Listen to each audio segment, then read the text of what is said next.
I went back out with my old telephoto lens.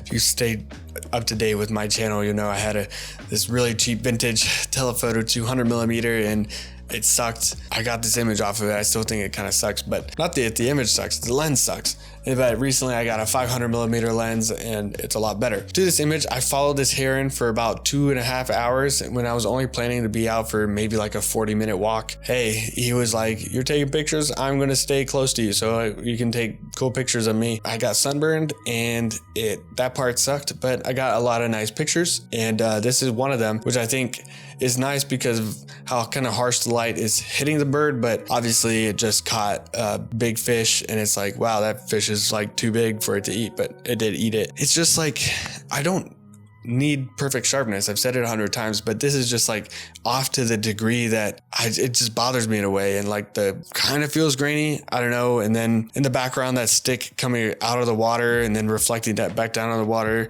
is kind of distracting from kind of the purity of like just getting this bird capturing, catching a fish. That makes it a little bit messy, but still, I think it's like an impressive moment to see in nature. So I'm happy I captured the image and it's worth sharing. Maybe I'm being too harsh and critical on the quality of the image. There's definitely some ways that it could be improved. Maybe if I was like 4 feet to the left shooting at it, you can still get a pretty comparable like look at the bird without that stick cutting across its face. So that's what I'll say about that.